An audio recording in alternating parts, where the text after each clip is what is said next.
étudier les volcans dans mon atlas. Pourquoi? Ça t'intéresse? Moi, les éruptions volcaniques, ça m'a toujours fait un peu peur. Eh bien, moi pas. Je suis en train de lire un livre sur Pompéi, et j'aimerais bien en savoir un peu plus sur l'origine des volcans. Je ne pourrais pas t'aider. Alors allons interroger Ordi. Salut les amis! J'espère que vous allez bien aujourd'hui. T'es dans une piscine, Ordi?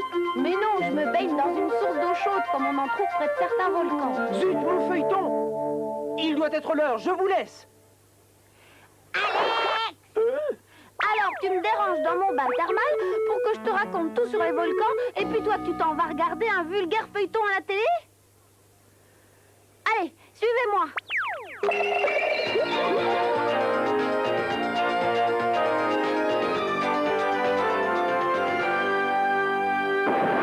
Les éruptions volcaniques sont aussi vieilles que la Terre et ont contribué à façonner son relief.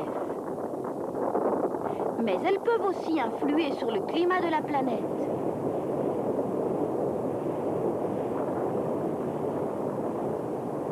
Comme l'éruption du mont Asama au Japon en 1784, ou celle du Laki en Islande l'année précédente, qui provoqua un hiver exceptionnellement rigoureux. De même, l'éruption du Krakatoa en Indonésie en 1883 provoqua des changements climatiques très importants pendant plusieurs mois.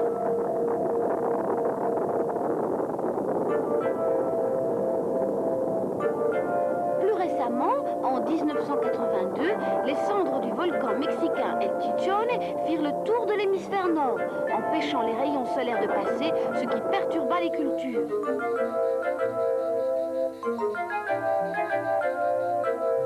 Une éruption célèbre est bien sûr celle du Vésuve, en 79 après Jésus-Christ, pendant l'époque de l'Empire romain.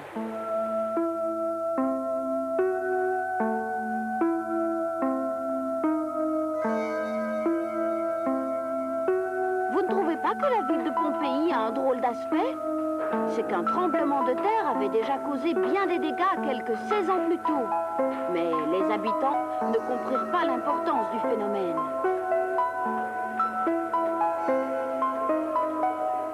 Je vous en prie, ne me laissez pas ici. Viens vite, mais laisse tes enfants. Non, je ne peux pas les abandonner. Ils vont mourir. Il faut les sauver aussi. Viens, te dis-je, il n'y a plus de temps à perdre. Bientôt, nous aussi, nous serons de l'autre monde.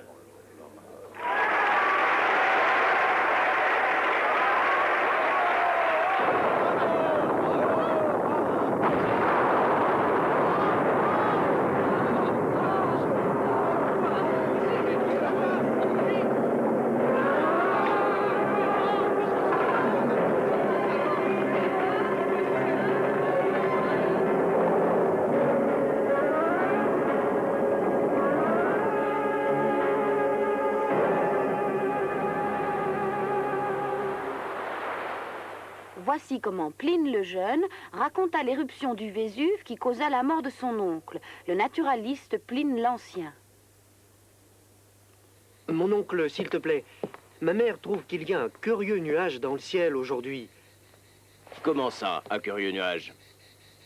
Juge par toi-même. Tu vois, il est toujours là, mon oncle. Oui, en effet, c'est curieux. Maître, s'il te plaît, Que se passe-t-il? tout le monde parle d'une éruption du mont Vésuve. Une éruption? Un message de la femme de Césus Bassus pour toi, maître. Quoi? C'est une mauvaise nouvelle, mon oncle? L'éruption du volcan inquiète la femme de mon ami qui habite au pied du Vésuve. Il faut que j'aille l'aider. Esclaves, préparez le bateau. Attention, cela peut être dangereux. À cause de l'éruption, on ne peut les évacuer que par la mer. Protège-toi et protège les autres. Mettez-vous à l'abri. Oui, oncle. Qui sait jusqu'où peut s'étendre l'éruption? Que les dieux nous protègent.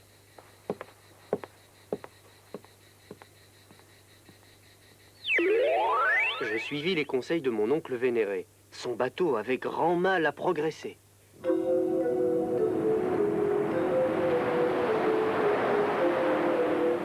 Maître, il y a de plus en plus de cendres, des pierres brûlantes tombent sur le bateau. Devons-nous progresser vers le rivage, nous risquons de couler. La fortune favorise le courage. Mène-nous donc au rivage le plus proche.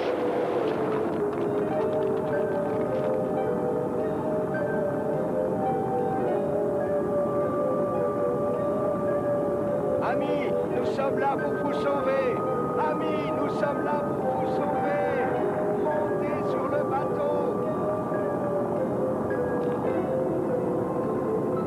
Pline, mon ami, je suis là. Hein? Ton ami Pomponianus a eu beaucoup de chance. Mais que fais-tu là avec cet oreiller sur la tête? C'est le meilleur moyen de se protéger des pierres qui tombent du ciel. Et voici ma petite fortune. Ne perdons pas de temps. Il faut sauver le maximum de gens. Surtout n'y va pas, c'est beaucoup trop dangereux. Pompéi est déjà anéanti. Nous risquons de subir le même sort. On verra bien. Allons-y. Je t'en prie, tu risques de mourir, reviens. Les éruptions recommencent. Je crains vraiment le pire pour mon oncle. Il est temps que j'emmène les miens en lieu sûr.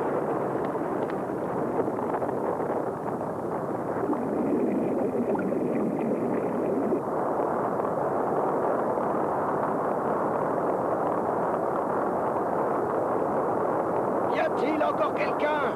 Sortez vite! Ah! Y a-t-il encore quelqu'un? Sortez vite et courez vers le port. Un bateau vous attend. Attendez-moi, je suis là. Que fais-tu? Dépêche-toi.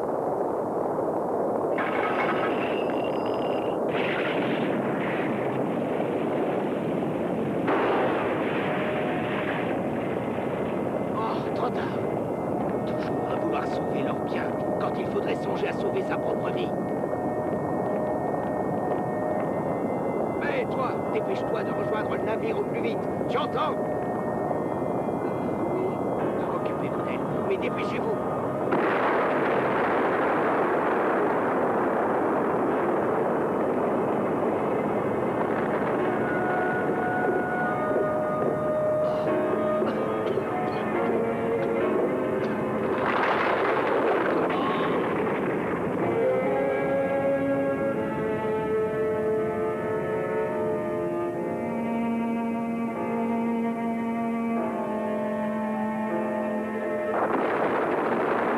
Non, n'ayez plus peur.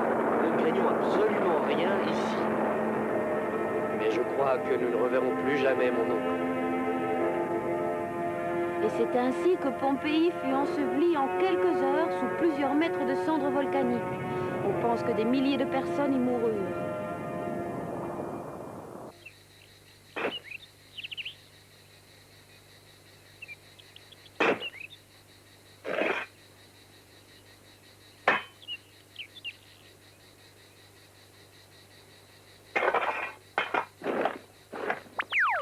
Qu'est-ce que tu fabriques?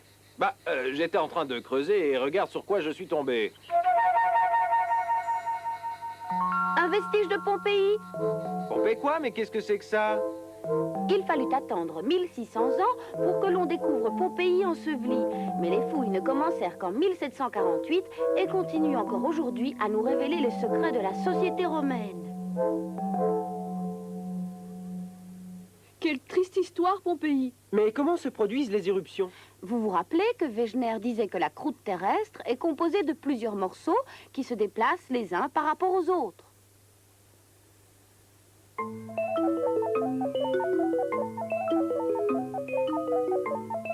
Selon la manière dont ces plaques glissent les unes par rapport aux autres, il se crée 3 catégories de volcans. L'Islande, par exemple, qui est perchée sur la grande ride médio-océanique, présente des volcans du premier type. À l'endroit où les deux plaques s'écartent, la lave jaillit. Au Japon, dans la cordillère des Andes ou en Italie, on trouve des volcans du second type. Là où une plaque passe sous une autre, du magma remonte à travers la croûte terrestre et forme des volcans au milieu des montagnes. Et à Hawaï, du magma venu des grandes profondeurs vient régulièrement percer la plaque. Ces éruptions offrent un spectacle extraordinaire. Sans compter tous les volcans sous-marins, il y a environ 500 volcans actifs à la surface de la Terre.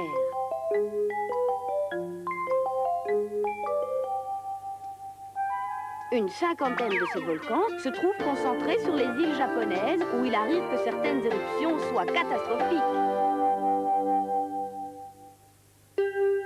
Ainsi, vers 1888, dans la petite île de Tori, à 500 km au sud de Tokyo, vivait une charmante petite communauté de chasseurs d'oiseaux.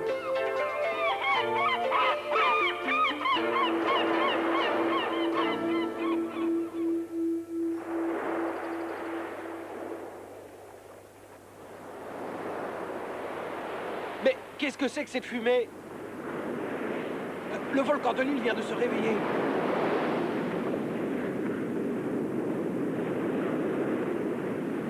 Les marins voulurent porter secours aux habitants de l'île. Mais la violence de l'éruption les en empêcha. Apprenant la nouvelle, le professeur Omori se rendit sur les lieux.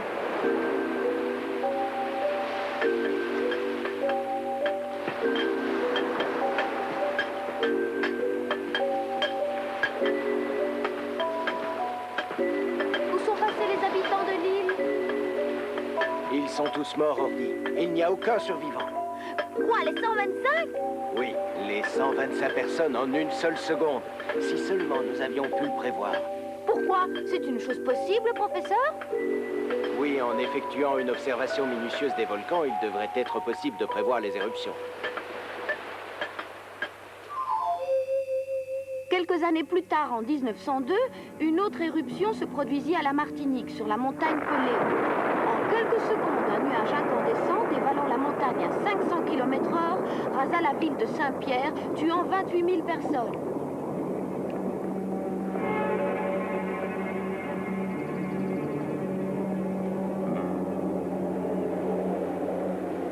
Voici le professeur Thomas Jaggar, un géologue américain.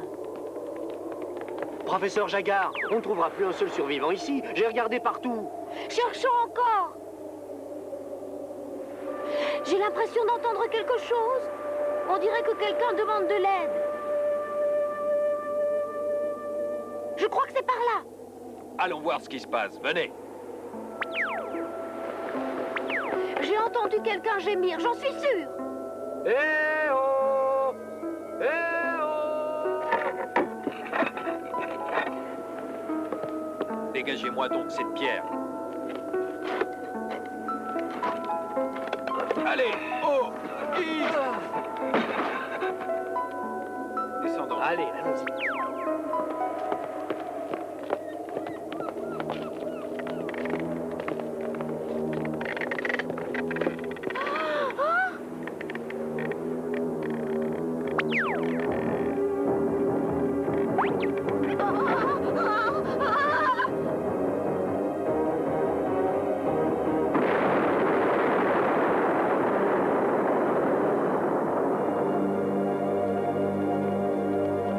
Ça n'est pas facile à comprendre. Il faudrait mieux étudier ces phénomènes et peut-être un jour nous pourrons prévoir ces éruptions catastrophiques. J'ai déjà entendu quelqu'un d'autre dire la même chose. Mais oui, le professeur Omori. Ah, je suis heureux d'apprendre que je ne suis pas le seul à penser qu'il est possible de prévoir ces phénomènes. Quelque temps plus tard, les deux géologues eurent la chance de se rencontrer.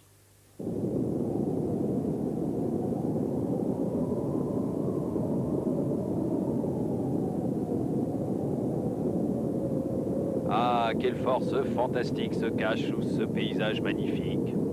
Oui, il nous faudrait fabriquer des instruments pour étudier scientifiquement la Terre. Le seul moyen de connaître un volcan est de vivre avec lui. Il nous faudrait créer des observatoires et échanger en permanence nos observations. Jaggar, vous êtes un véritable ami.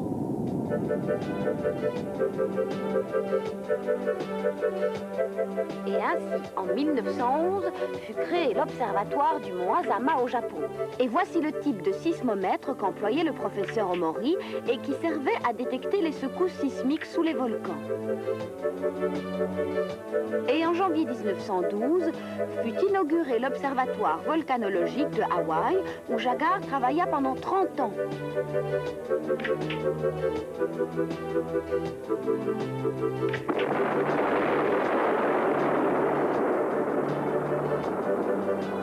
Mais dis donc, Ordi, est-ce qu'il y a encore des volcans qui se forment aujourd'hui? Mais bien sûr, regarde bien cette carte. En 1963, au sud de l'Islande, à la suite d'une éruption volcanique sous-marine, une île surgit des flots, l'île de Surtsey.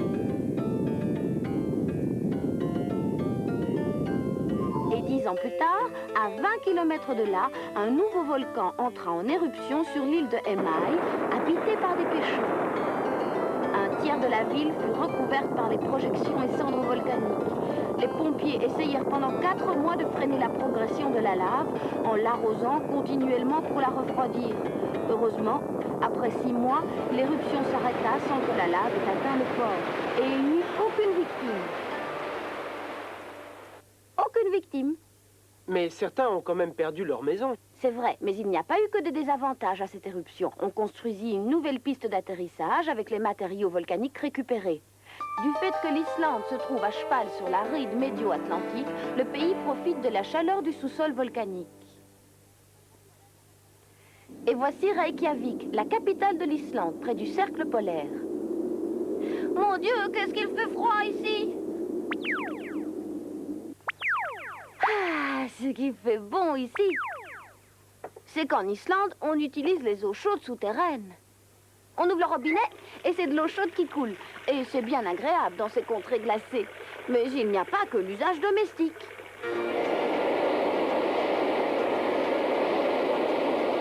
On utilise cette source de chaleur pour cultiver dans des serres toutes sortes de fruits et de fleurs. Saviez-vous que l'Islande est le premier producteur de bananes d'Europe? En Islande, comme en Italie et au Japon et en Nouvelle-Zélande d'ailleurs, la vapeur d'eau extraite des roches volcaniques sert à faire tourner des turbines de centrales électriques. La centrale italienne de Lardarello produit par exemple 380 millions de watts, ce qui représente le tiers de la production d'une centrale nucléaire. Mais bien sûr, tout ça n'est possible que dans les régions volcaniques. Cette source d'énergie est inépuisable, mais coûte encore très cher à l'exploitation. Oui, il faut sans doute creuser très profond pour récupérer cette énergie. Oui, il faut parfois descendre jusqu'à plus de 2000 mètres, et cela demande des efforts industriels considérables, et donc beaucoup d'argent. Quoi? 2000 mètres? 2 kilomètres, c'est vraiment incroyable. Oh, que c'est bon! Ah, que c'est bon! Oh, que c'est bon! J'adore me baigner dans les sources d'eau chaude, car dans les régions volcaniques, les eaux souterraines réchauffées par le magma remontent à la surface et donnent naissance à des sources ou des lacs. Les eaux riches en sels minéraux dissous sont notamment utilisées dans des cures thermales. Et maintenant, regardez bien ces images exceptionnelles qui ont été tournées à Hawaï, au moment où la Terre s'entrouvre.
merveilleux, fantastique, inimaginable. Hein.